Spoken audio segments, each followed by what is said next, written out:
Bonjour Aurélien. Bonjour à tous. Ouais, je crois qu'on peut le remercier en le félicitant et en l'applaudissant parce que c'est un très beau film.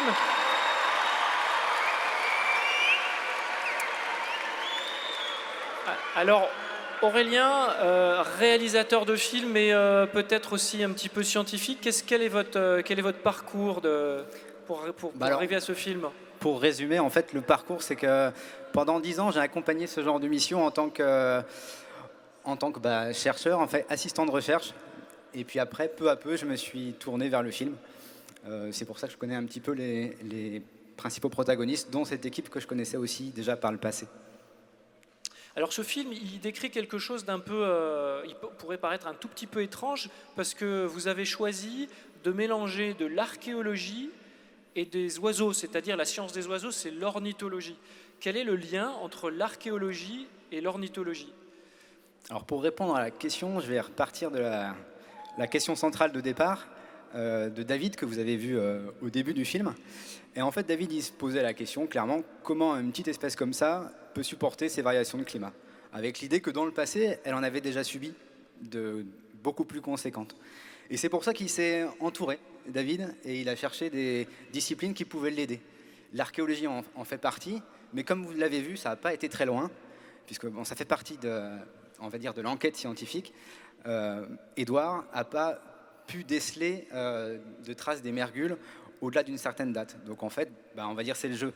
Et quand on fait de la recherche, eh bien, des fois on arrive à aller loin, des fois pas. C'est pour ça qu'en fait on a été beaucoup plus loin avec la palynologie qu'avec l'archéologie. Donc des fois on explore des pistes. Voilà, c'est une piste qui n'a pas fonctionné. Par contre, la palynologie, alors là, on ne connaît pas.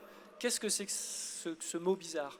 Alors je ne connaissais pas moi non plus avant de rencontrer Émilie, qui est palynologue. Et donc je vais revenir sur le schéma que vous avez vu, ça va un peu vite, je vous l'accorde. Et donc en fait, quand les mergules sont présents à un endroit, ils vont marquer de leur passage leur présence. Et en fait, ça se fait par les déjections qui créent en fait une végétation très particulière qui vient se stocker dans les lacs. Et en fait, si on regarde à la loupe ces lacs, eh ben, on peut dater la présence des mergules. Et donc, Émilie, elle vous aura expliqué qu'elle a effectivement constaté que la végétation est complètement différente au pied de ces colonies. Elle est actuellement en train de dater et de retracer l'histoire de la colonie à des échelles impressionnantes. Mais en fait, plusieurs centaines, plusieurs milliers d'années.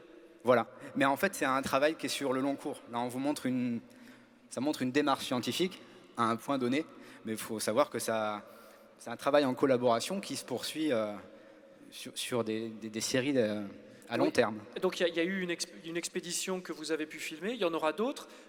Qu'est-ce qui est spécifique aux expéditions, notamment je pense au Groenland? Qu'est-ce qui est particulier? Quelles difficultés on peut rencontrer dans ce petit coin qui est quand même pas loin du pôle Nord? Alors les particularités, c'est le climat, mais à la saison où on se déplace, en fait, en général, il fait assez beau. Bon, ça n'empêche pas qu'il faut se couvrir, mais c'est souvent assez clément. Par contre, un des aspects où on ne se rend pas compte, et je ne sais pas si vous l'avez vu dans le film, mais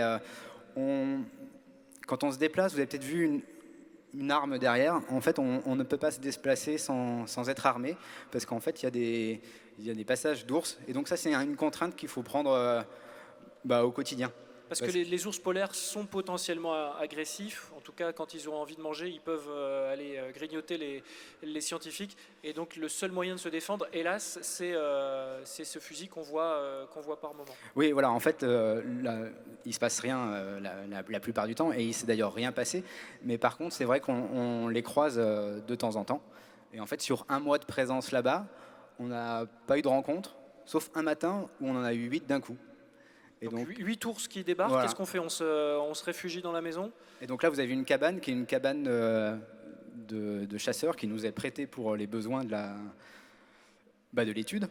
Et en fait, quand c'est comme ça, effectivement, on a un chien qui est dehors et qui nous prévient de la présence des ours. Et donc, dans ce cas, on reste à l'intérieur jusqu'à ce que le chien se calme. Et que l'ours s'en aille. Merci beaucoup Aurélien Prudor, je pense qu'on peut encore l'applaudir. Merci.